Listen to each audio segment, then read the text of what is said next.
आज दशम स्कंद में महारास लीला की कथा प्रारंभ कर रहा हूँ। महारास लीला श्रीमद् भागवत के दशम स्कंद में है। रास पंचाध्यायी में ये सब आते हैं। यह लीला परमात्मा की कृपा से ही संभव है।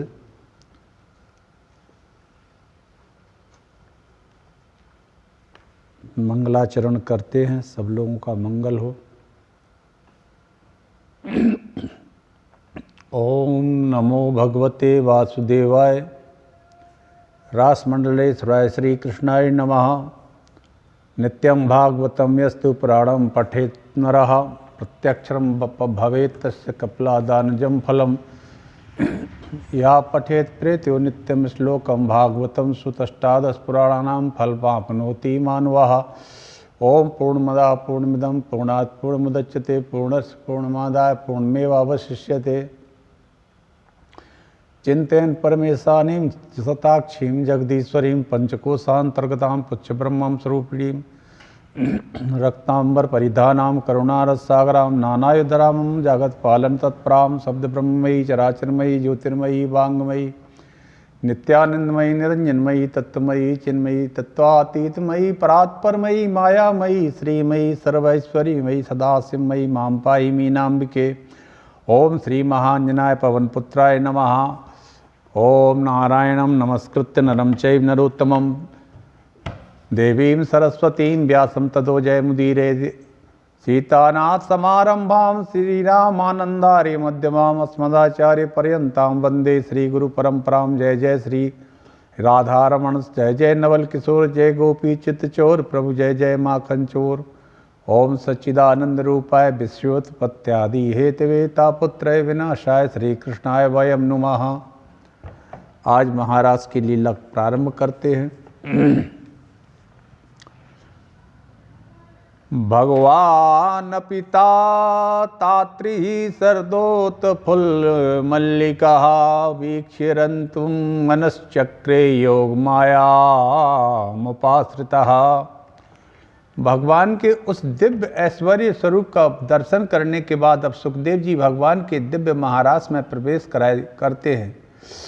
आइए हम और आप भी अपने मन को भगवान के महारास में समर्पित करें और वृंदावन चलें।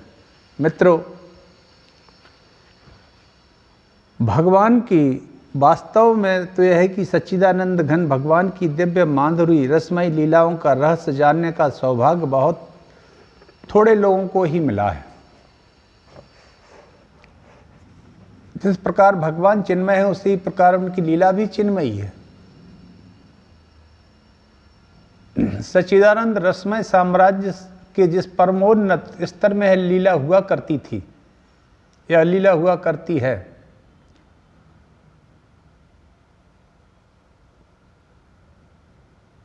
उसकी विलक्षणता है कि कई बार तो ज्ञान और विज्ञान स्वरूप विशुद्ध चेतन परम ब्रह्म में भी उनका प्राकट्य नहीं होता है, और इसलिए ब्रह्म साक्षात्कार को प्राप्त महात्मा लोग भी इस लीला के रस का रसास्वादन नहीं कर पाते।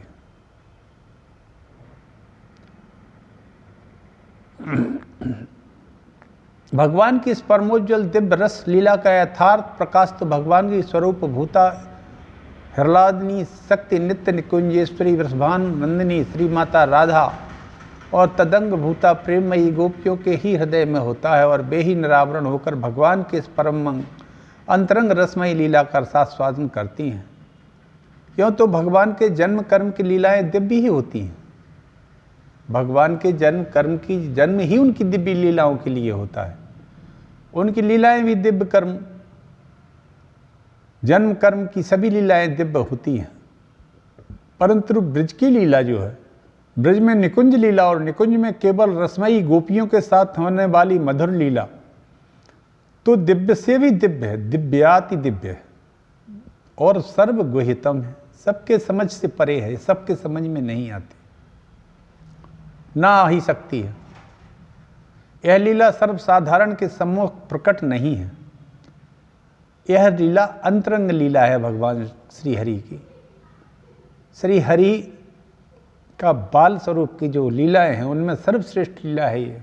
वैसे तो उनकी सभी लीलाएं सर्वश्रेष्ठ, किसी को भी कम नहीं कहा जा सकता है, लेकिन यह अंतरंग लीला है और इसमें प्रवेश का अधिकार केवल गोपी जनों को ही है। ऐसा दसम स्कंद के 21वें अध्याय में ऐसा वर्णन आया है कि भगवान की रूप माधुरी, बंसी ध्वनि, प्रेममयी लीलाएं देख सुनकर गोपियां मुग्ध हो गई। 22वें अध्याय में उसी प्रेम की पूर्णता प्राप्त करने के लिए वे साधन में लग गईं। इसी अध्याय में भगवान ने आकर उनकी साधना पूर्ण की। गोपियां क्या चाहती हैं, यह बात उनकी साधना से स्पष्ट हो जाती है। वे चाहती हैं कृष्ण के प्रति पूर्ण आत्मसमर्पण। आगे महारास लीला की कथा कहता हूं। शरद पूर्णिमा यह रात्रि की मल्लिकादिक पुष्पों से बड़ी विभूषित हो रही है। चांदनी की शोभा चारों तरफ छिटक रही है। पूर्णिमा तो वैसे भी सुंदर होती है। उस शारदीय सौंदर्य को देखकर आज माधव के मन में ब्रज बामाओं से व्यवहार करने का संकल्प उठा। वैसे तो भगवती श्रुति ने परमात्मा को बिना मन का कहा है, और जब तक मन नहीं तब तक संकल्प और विकल्प भी नहीं। मन में ही तो संकल्प और विकल्प उठते रहते हैं, और ये जन्म से लेकर मृत्यु पर्यंत तक रहते, और मृत्यु के बाद भी इन्हीं संकल्प विकल्प के कारण पुनर्जन्म होता रहता है। और यह मन संकल्प विकल्प की ही भूमि है। इच्छाएं तो मन में होती ही, इच्छाएं कहाँ होंगी, मन में ही तो होती, और कहाँ होती। जो कुछ इच्छाएं हैं, चाहे भी किसी भी तरह की इच्छाएं हो, सब मन में ही उठती हैं, और वही उनका समन भी होता रहता है। आज भगवान के भीतर मन जगा और मन में संकल्प उठा, लेकिन आज भगवान के अंदर मन जाग गया, मन जागा। संकल्प भी ब्रजबाओं से विहार करने का जागृत हो गया। अब तक तो गोपियां ही गोविंद से मिलने के लिए लालायित रहती थी, पर आज तो चमत्कार हो गया। गोपियां अपने अपने घर का काम कर रही हैं और गोविंद के मन में उनसे मिलने की उत्कंठा जाग रही है। गोपियों के प्रेम की सफलता है। अपनी योग माया कृपा शक्ति किशोरी राधा रानी जी का स्मरण करके भगवान ने आज बड़ी प्यारी बंसी बजाई, और ऐसी बंसी बजाई कि गोपियों की याद आई। तो गोपियों को बुलाने के लिए भगवान ने बंसी बजाई। बंसी की तान जहाँ तक गोपियों के कान में पड़ी, वह सब देह का अभिमान भूल गईं, और सब ब्रजबामाएं गोविंद की बंसी के साथ खिंची चली आई। निशम्य गीतम तदनंग वर्धनम ब्रजस्त्रिया कृष्ण ग्रहीत मानसः आजग्मुरन्योन्यमलाक्षितोद्यमाया कांतो जवलोल कुंडलाः। उस मधुर गीत को जब गोपियों ने सुना तो बंसी तो बजा दी 2 बार, पर दोनों का परिणाम भिन्न भिन्न है। पहले जब बंसी बजी तो उस समय सुखदेव जी ने संकेत दिया, इति वेणु रवम राजन सर्वभूत मनोहरम। प्राणी मात्र भगवान के उस वेणु रव से मोहित हो गए। पाषाण भी द्रवीभूत हो गई, यमुना की धारा भी स्तब्ध हो गई, सारा त्रिभुवन मोहित हो गया। पर आज ऐसा नहीं हुआ। रास बिहारी ने जब महारास करने के लिए बंसी बजाई तो जगौ कलम वाम दृशाम मनोहरम। इस बंसी को केवल ब्रज गोपियों ने सुना, और ब्रज गोपियों में भी जिनका चीरहरण भगवान कर चुके थे और जिन्हें महारास में आने का वचन दे चुके थे, उन्हीं गोपियों ने बंसी सुनी। ये चीरहरण क्या है? समाधान तो यह कि परमात्मा के दिव्य रस के रसास्वादन का अधिकार है चीरहरण। चीरहरण हुए बिना महाराष्ट्र में गति नहीं। जब तक जीवात्मा और परमात्मा के बीच में ये सूक्ष्म आवरण माया का है, तब तक ये हरि न चुरावे, तब तक जीव उस दिव्य रस का अधिकारी नहीं बनता है। कहते भी तो हैं कि घूंघट के पट खोल रे तो ये पिए मिलेंगे। बहुत पुराना और बड़ा ही चर्चित पद है ये। प्रिया प्रीतम के बीच में एक घूंघट का जो माया रूप पट पड़ा हुआ है, इसी को हरण कहते हैं हरि। क्योंकि घूंघट का पट भी तो प्रीतम ही उघारते हैं। सोई जानी जही देव जनाई, जानत तुम्हें होई जाई। वे जिसे अपना रस देना चाहते हैं उसी की आंखों में ये माया का घूंघट हटा देते उठा देते हैं। ब्रह्म वेद ब्रह्मई भवति। जहाँ उस पर ब्रह्म का अपरोक्ष साक्षात्कार हुआ, उस दिव्य रस का एक बार भी रसास्वादन किया कि महारास का परम पात्र बन गया। नूतन जलधर रुचय गोप बधूटी दुकूल चौराय तस्मय कृष्णाय नमः संसार मही रू हस्य बीजाय। न्यायिक मंगलाचरण इसके करके इस चीरहरण का ध्यान कर रहे हैं। गोप बधूटी के दुकूल की चोरी करने वाले श्री कृष्ण को मेरा नमस्कार। धर्म सम्राट स्वामी श्री करपात्री जी महाराज इसका बड़ा सुंदर अर्थ करते हैं। गोपाः जीवाः तेषां बधूटयः बुद्धयः तासाम आवरणानि अज्ञानानि। गोप रूपी जीव की बुद्धि रूपी गोपी में ज्ञान रूपी जो आवरण दुकुल का पड़ा है, उस अज्ञान के आवरण का हरण करने वाले हैं श्री हरि। गोप रूपी जीव की बुद्धि रूपी गोपी में अज्ञान रूपी जो आवरण दुकुल पड़ा है, उस अज्ञान के आवरण का हरण करने वाले हैं श्री हरि। श्री चीद हरण लीला अर्थात आवरण भंग लीला, एक बार उसका आवरण हरण हो जाए तो फिर जीव संसार में भले ही रहे पर संसार की माया उसे प्रभावित नहीं करती। माया में रहकर भी माया से जो निर्लिप्त रहे उसका नाम महात्मा है। जो गोपियाँ अब संसार में तो हैं, संसार के व्यवहार भी कर रही हैं, किंतु सब कुछ करती हैं महात्मा, करती हुई भी महात्मा है। महात्मा का स्वरूप जो तिनके की तरह संसार को त्याग दे, तनिक भी किसी वस्तु में आसक्ति ना रहे, वह महात्मा है। आज गोपियां महात्मा ही तो बन गई, इसलिए तो कन्हैया की बंसी जहाँ कान में पड़ी कि सारे जगत व्यवहार को तिनके की तरह त्याग दिया और गोपियां चल पड़ी। प्रथम सुने भागवत भक्त सुख भक्त मुख भगवत वाणी। द्वितीय आराधय भक्ति रस व्यास नव भांति बखानी। तृतीय करे गुरु समक्ष दक्ष सर्वज्ञ रसीलो। चौथे होए विरक्त बसे वनराज जसीलो। पंचम भूले देश छठे भावना रास की। साते पावे रीति रस श्री स्वामी हरिदास की। भगवत रसिक जी कहते हैं कि पंचम भूमिका में साधक जब देह का भान ही भूल जाता है तब परमात्मा के दिव्य महाराज का अधिकारी बनता है। आज गोपियों की वही स्थिति हो गई है। बंसी सुन के सब भाग खड़ी हुई है। एक गोपी गैया दोह रही थी, बंसी सुनी तो दोहिनी को वहीं पटका और सीधी भागी। एक गोपी चूल्हे पर बैठी हलवा बना रही थी, दूध उबाल रही थी, जहाँ बंसी सुनती ही तो करचली हाथ में लिए ही चली आई, कढ़ाई चूल्हे पर ही चढ़ी छोड़ दी। एक गोपी अलंकरण धारण कर रही थी, नथ कान में लटका के चली आई। एक गोपी कपड़े पहन रही थी, उल्टे सीधे कपड़े पहनकर चली गई। तो कोई अंगराग लेपन कर रही थी, कोई बंसी कान में पड़ी तो अंगराग जो यहाँ लगा रखा था वैसा ही लगा छोड़ा।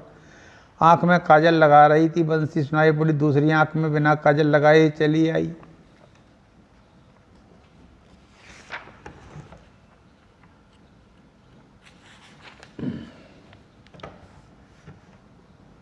लिम्पन्त्याः प्रमज्जन्त्यो अन्या अन्यन्त्याः काश्चलोचने व्यत्यस्तवस्त्रावरणाः काश्चित् कृष्णान्तिकं ययुः। तावार्यमाणः पतिभिः पितृभिर्भ्रातृबन्धुभिः गोविन्दापहृतात्मनो न्यवर्तन्त मोहिताः। गोविंद से मिलने के लिए सब गोपियाँ भागीं तो बहुत ने रोकने की चेष्टा भी की पर भी रुकी नहीं। गंगा की धारा गौमुख से जब निकलती है तो अपने प्रियतम प्रेमास्पद सागर को पाकर ही रुकती है, विश्राम लेती है। छोटा मोटा पत्थर यदि रुकावट भी बने तो अपने वेग से बाहर ले जाती है और बड़े बड़े पहाड़ यदि सामने आ जाए तो अपनी दिशा बदल कर चली जाती है। परंतु लक्ष्य सागर को पाना है, किसी से टकराना नहीं है। उसी प्रकार ब्रजभामाएँ दौड़ती भागती चली आ रही है, किसी के रोके रुकती नहीं, क्योंकि बंसी की तान सुनकर गोविंद ने सबके मन को अपहृत कर लिया है। एक गोपी को तो पकड़कर उसके पति ने कमरे में कैद ही कर लिया, ताला लगा दिया, किवाड़ बंद कर दिए तो बेचारी बाध्य हो गई। आज सब गोपियाँ बंसी की तान पर दौड़ी जाएंगी और गोविंद का दर्शन पाएंगी, उनका अंग अंग उन्हें प्राप्त होगा। धिक्कार है मुझे कि इस शरीर से प्रतिबंध में इस कमरे में ही कैद बनी रह गई। तुरंत उसने पद्मासन उस गोपी ने तुरंत पद्मासन लगाया और ध्यान में गोविंद का चिंतन करती करती जाहुर गुणमयम देहम सद्या प्रक्षीण वंदन, उसने देहाग्नि में तुरंत अपने त्रिगुणात्मक देह को त्यागा और दिव्य बपु धारण करके प्रभु के पास सर्वप्रथम पहुंच गई। उस गोपी के पति ने उसको कमरे में बंद कर दिया तो उसने अपना पद्मासन लगा के देहाग्नि को छोड़कर और देवता जैसा स्वरूप बन गया उसका, और वो सबसे पहले पहुंची महाराज में श्री कृष्ण के पास। परीक्षित बोले, भगवान इतनी ऊंची स्थिति थी गोपियों की, कैसे हो गई है इतनी ऊंची स्थिति? सुखदेव बाबा कहते हैं, परीक्षित ये गोपियां कोई साधारण सी स्त्रियां थोड़ी ही थीं। बड़े बड़े बीतराग संत जो दंडकारण्य में विचरण कर रहे थे, श्री राम जी के रूप को देखकर बड़े मोहित हो गए। यहां से राम कथा प्रवेश करती है।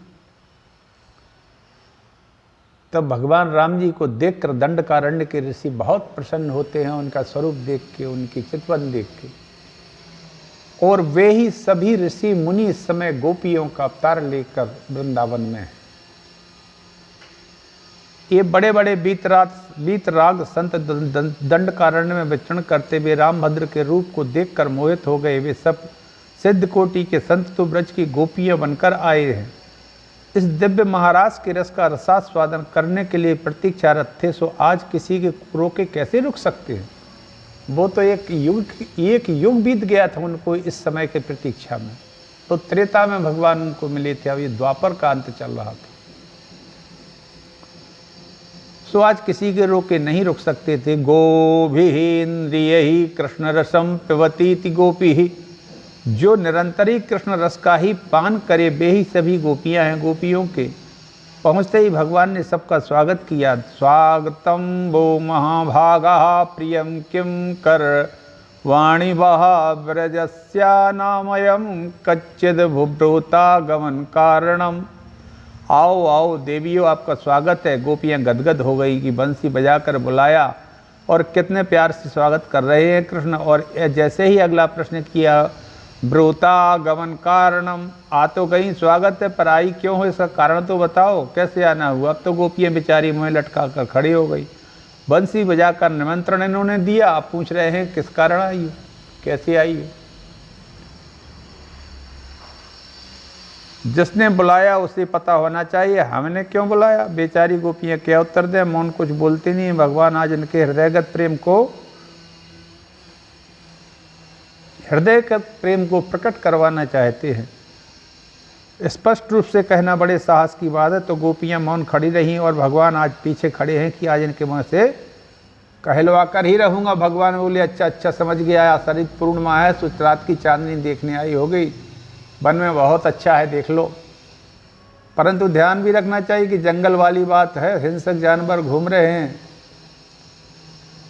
दृष्टम वनम कुस्मितम राकेश करंजितम, चंद्रमा की चांदनी बहुत अच्छी तरह देख ली होगी। अब जाओ, गोपियों ने सरिला दिया, हमें चांदनी नहीं आए है देखने, बहुत बार देखी है। भगवान ने पूछा, तो फिर क्यों आई हो? ओह, लगता है कि आपने पति से झगड़ा हो गया है क्या, भाग के आ गई? स्त्रियों का परम धर्म तो पति की सेवा करना ही है। पति ही परमात्मा होता है, पति परमात्मा की सेवा करो। घर में जाओ, पति भले ही निर्धन कोड़ी हो, कैसे भी हो, पति स्त्री तब्य हो। गोपियों ने सिर हिला दिया, महाराज हमारा किसी से कोई झगड़ा नहीं है। भगवान ने पूछा है, ब्रज पर कोई संकट आया नहीं, चांदनी देखने आई नहीं तो परिवार में झगड़ा हुआ, किससे मिलने आई हो? प्रेम में खिंची चली आई हो तो एक बार बात और सुन लो कि ये प्रेम तभी अच्छा होता है जब तक दूरी बनी रहे। अति परिचया दवज्ञा, जब अति परिचय हो जाता है तो निकटता बढ़ने लगती है, तो मन में के अंदर थोड़ा दोष दर्शन भी होने लगते हैं और प्रेम में खटाई भी पड़ने लगती है। अरे मुझसे यदि तुम्हारा प्रेम ही है तो उसके लिए जंगल में मुझसे मिलने की क्या ज़रूरत है? मेरी चर्चाएं आपस में एक दूसरे को सुनाओ, आँख बंद करके मेरे स्वरूप का ध्यान लगाओ। मैं सुबह शाम गैयाँ चराने जाता हूँ तब मेरा दर्शन कर लिया करो। श्रवणा दर्शनाध्यायान मयि भावो अनुकीर्तिनात् न तथा सन्निकर्षेण प्रतीयात् ततो गहरान ग्रहाणां देवी लोक मर्यादा का थोड़ा ध्यान रखो। अब कितनी अपकीर्ति हो गई, जाओ घर। चिंता के मारे कुछ धरती कुरेदने लगी, मनोरथ भंग हो गए। आपस में बोली, बहन जब से हम आए हैं तब से खड़े खड़े केवल प्रवचन ही दे रहे हैं। यदि इन्हें ठीक से जवाब नहीं मिला तो ये ऐसे ही खड़े खड़े प्रवचन या उपदेश देते रहे हैं, क्योंकि महात्मा लोग बहुत उपदेश देते हैं। तब सब गोपियों ने मिलकर मधुर गीत गाया जिसका नाम है प्रणय गीत। भगवान ने 10 श्लोक में प्रश्न किया तो गोपियों ने प्रणय गीत में 11 श्लोकों के द्वारा भगवान को जवाब दिया और भगवान की बोलती बंद कर दी। अद्भुत प्रेम गोपियों ने इस गीत में प्रकट किया, इसलिए इसको प्रणय गीत कहते हैं। सब गोपियां मिलकर बोली, मयि वम विभोर अर्हति भवान गदितुम नृशंसं संत्यज्य सर्व विषयान् सस्तव पादमूलम भक्ता भजस दुरवग्रह त्यजास्मान देवो यथा आदि पुरुषो भजते मुमुक्षुन्। हे प्रभु हमारा इस प्रकार से तो परित्याग न करो। हम कैसी आशाएं लेकर आपकी बंसी की तान सुनकर दौड़ी चली आई। आप हो कि जो हमें तमाम प्रकार का उपदेश देने लगे। हम उपदेश सुनने नहीं आई थी। पहले तो ये बताओ कि तुम्हें ये उपदेश देने का अधिकार भी है क्या? तुम अहीर के छोरा, हम गंवार ग्वालिनी, ना तो तुम्हें उपदेश देने का अधिकार है और ना हम सुनना चाहते हैं। अरे उपदेश उसे दिया जाता है जो उपदेश सुनना चाहता हो। क्या जबरदस्ती पकड़कर बैठकर किसी को प्रवचन सुनाया जाता है? नहीं सुनाया जाता है। हम सुनना भी नहीं चाहती और जब से आई हैं तब से प्रवचन सुनाते तुम चले जा रहे हो। इसलिए ऐसा मत बोलो कि हमें सब सुनने आए हैं। प्रभु हम तो आपको भोग लगाने आए हैं। भक्ता भजस दुर्वग्रहा मा त्यजास्मान। भात का भोग लगाने आए हैं। भक्त और भाग में बहुत सामंजस्य है। ये भात शब्द जो है ये भक्त शब्द से ही बना है। इसलिए भगवान को जैसे भक्त प्यारे हैं वैसे ही भगवान को भात भाई बहुत प्यारा लगता है। जहाँ भी भगवान को पवाने वाली बात आती है तो प्रायः भात की चर्चा भोजन में जरूर आती है। राम जी महाराज भी जब चक्रवर्ती की गोद में बैठकर पा रहे थे तो क्या था?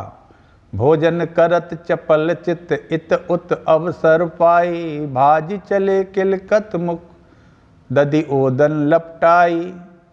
दधी ओदन अर्थात दधी भात खा रहे थे तो भगवान को भात बाकी बहुत पसंद है। ऐसे ही भात भी बहुत पसंद है। भक्त भी भगवान को बहुत पसंद है। भात कैसे बनता है? सबसे पहले तो धान घर में आवे, फिर धान में तमाम मूसल मार कर उसका छिलका उतारा जावे, तब चावल अलग होगा। मूसले के प्रहार से छिलका जब उतर के चावल निकलता है, चावल को खोलते पानी में डाला जाता है, थोड़ी में खोलाया जाता है। खोल जाए तो उठकर हम उसे मसले तो बिल्कुल भी कड़ी का उसमें दिखाई ना पड़े, थोड़ी सी कठोरता भी ना भीतर रह जाए, हाथ पर रख दे एकदम पिस जाए, कठोरता का कण भी ना रह जाए, तब वह शुद्ध भात बन जाता है। ऐसे ही जीव भगवान का भात है। भक्त यानी कि भात बनने में बहुत समय लगता है। पहले तो माया में चिपका बैठा था, धान में मूसल मारो, छिलका उतारो, चावल निकालो। उसी प्रकार पहले तो हमें संसार के थप्पड़ खाते खाते किसी सदगुरु की अनुकंपा मिल जाए, वह शरण में स्वीकार कर ले। जब सनय सनय विवेक पूर्वक इसका छिलका उतर जाता है तो ये माया का छिलका जब उतर जाता है तो जीव शुद्ध स्वरूप में हो जाता है, भगवान के पाने योग्य। अब चावल बनता है, तब चावल तो बन गया, छिलका उतर गया, परंतु थोड़ा और इसको खोलने की आवश्यकता है। चावल खूब खोलेगा तब भात बनेगा। तो जीव जब परमात्मा के विरह की आग में तपता है, प्रभु कैसे मिलोगे, कब मिलोगे, कहाँ मिलोगे, और निरंतर प्रभु के विरह की आग भीतर धधकती रहे, उस विराग्नि में तड़पता रहे, तब जाकर इतना तड़पता कि भीतर की कठोरता बिल्कुल समाप्त हो जाए। जब तक थोड़ा भी कण है तब तक पाने में स्वाद नहीं आएगा। चावल की कठोरता समाप्त हो जाए तब भात कहलाता है। उसी प्रकार भीतर की सारी कठोरता अर्थात हमारा सारा अभिमान, सारा मायावी कुचक्र, तनिक भी अहंकार हमारे भीतर न रह जाए। कर्तत्व अभिमान, देहाभिमान, ज्ञान का अभिमान, विद्या का अभिमान, धन का अभिमान आदि सारे अभिमानों को गलाकर जब हम अपनी सत्ता को ही समाप्त करके सर्वथा परमात्मा को समर्पित हो जाते हैं, उसकी विरहाग्नि में अपने सारे अस्तित्व को गला देते हैं, तब भगवान प्रसन्न हो जाते हैं। तब मेरा भात बन गया, अब मेरा भोग बन गया। भगवती श्रुति कहती हैं अहम अन्नम, प्रभो हम अन्न हैं और आप इस अन्न के भोक्ता हो। तो गोपियाँ भी कह रही हैं कि हम आपकी भात हैं, गला हुआ सिद्ध भात है। हमने सारे अहंकार को गला दिया है, अपनी लोक लाज को भी गला दिया है, अपने घर परिवार की सारी आसक्ति को भी गला दिया है। गोविंद अपना अस्तित्व ही गला दिया है। ऐसी विशुद्ध भात बन गई हूँ और वह भी रूखा भात नहीं है। आपके प्यारे की मिश्री में प्यार की मिश्री भी इसमें मिला रखी है। गोविंद आपके दिव्य प्रेम की मिश्री से मिला हुआ ये मीठा भात है, रूखा भात नहीं। इसलिए अपने सारे आग्रह त्यागो और परोसे हुए भात का भोग लगाओ। इस प्रणय गीत में बड़े सुंदर सुंदर भाव हैं। भगवान बोले भूख लगी है तब तो पावे। गोपियों ने कहा सरकार भूख ना लगी होती तो अपनी थाली मंगवाई भी ना होती। पहले कोई आदेश दे कि भाई भूख लगी है, जल्दी से थाली लाओ, भोजन करेंगे, और परोस कर जब थाली सामने आ जाए तब कहो कि भूख नहीं है, तो ये दुराग्रह है, ये तो दुराग्रह है। यदि आपको पाना नहीं था तो आपने बंसी बजाकर बुलाया क्यों? ठीक है, हम जब से आई हैं तब से आपके मुँह से एक ही बात सुन रहे हैं कि चली जाओ, लौट जाओ, भाग जाओ। तो इसका मतलब आपको हम लोग पसंद नहीं है, आपको यह भात पसंद नहीं आया तो ठीक है, पर बंसी बजाकर जो चित्त आपने चुरा लिया उसे लौटाओ।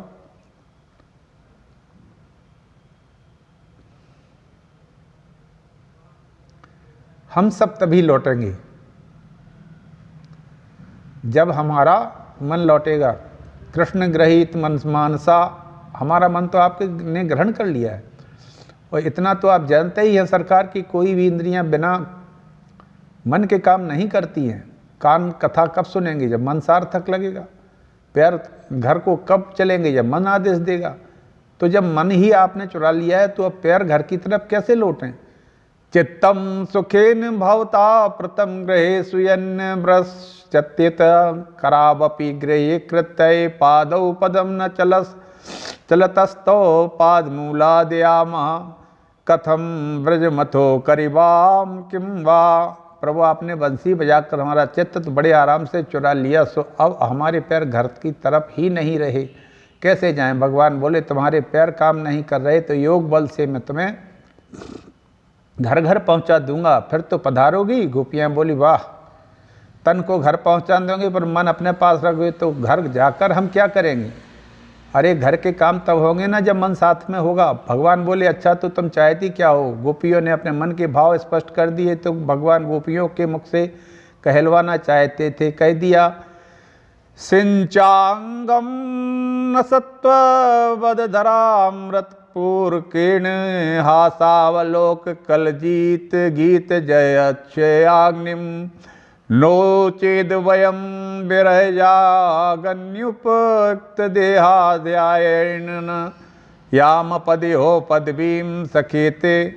हे सखे, आप अपने दिव्य अधरामृत से हमें कृतार्थ करो, अभी संचित करो। ये अधरामृत क्या है भाई? संत बहुत सुंदर करते हैं। धरती इति धरा, धरा अमृतम धरामृतम, धरामृतम न भवति इति अधरामृतम। धरती का नाम है धरा जो सबको धारण करती है, और धरा पर जो अमृत उपलब्ध है उसको धरामृत कहते हैं, और जो अमृत इस धरा पर कहीं प्राप्त ना हो उसको अधरामृत कहते हैं। प्रेमामृत कहते हैं, रसामृत कहते हैं। गोपियों ने उस रस की याचना गोविंद से की जिसका श्रुतियों ने वर्णन किया है। रसो वै सहा रसम हेवायम लब्धा आनंदी भवति। वह परमात्मा रस स्वरूप है, उसके दिव्य अलौकिक अभौतिक अप्राकृत रस का जिसने आस्वादन किया वह जीव आनंद स्वरूप हो जाता है। गोपियाँ उसी रस की याचना प्रभु से कर रही है और सावधान भी कर दिया कि यदि आपने हमारा मनोरथ पूरा नहीं किया अर्थात रस हमें प्रदान नहीं किया तो आपके प्रेम में हम हमारा शरीर का यहीं परित्याग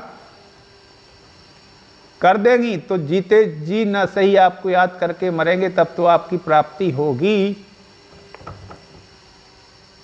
आज कथा को यहीं विश्राम देता हूँ। एक पद सूरदास जी का है, वो कह रहा हूँ। कौन सुने यह बात हमारी, कौन सुने यह बात हमारी, कौन सुने यह बात हमारी, कौन सुने यह बात हमारी। समरथ और ना देखो तुम बिन, समरथ असमरथ और न देखो तुम बिनु। कासौ कथा कहो बनवारी, कौन सुने यह बात हमारी, कौन सुने यह बात हमारी। समरथ और न देखो तुम बिनु, कासो बिथा कहो बनवारी, कौन सुने यह बात हमारी। तुम अविगत अनाथिक स्वामी, दीन दयाल निकुंज बिहारी। तुम अविगत अनाथ के स्वामी, दीन दयाल निकुंज बिहारी। सदा सहाय करी दासन को, जो उर्धरों सोई प्रतिपारी।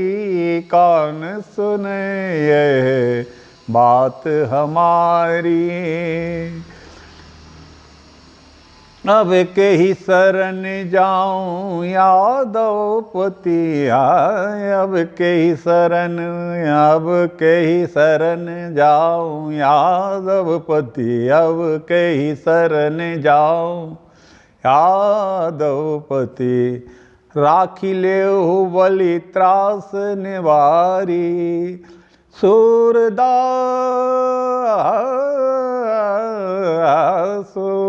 सूरदास सूरदास सूरदास चरणन की बलि बलि। कौन कृपा से कृपा बिसारी, कौन गुस्सासे कृपा बिसारी। सूरदास चरणन की बलि बलि, सूरदास चरणन की बलि बलि। कौन गुसाते कृपा बिसारी, कौन सुने यह बात हमारी, कौन सुने यह बात हमारी।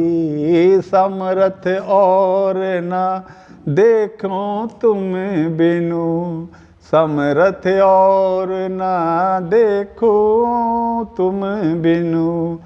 कासो वृथा कहो बनवारी, कासो व्यथा कहो बनवारी। कौन सुने यह बात हमारी, कौन सुने यह बात हमारी, कौन सुने यह बात हमारी। बोलो कृष्णचंद्र भगवान की जय।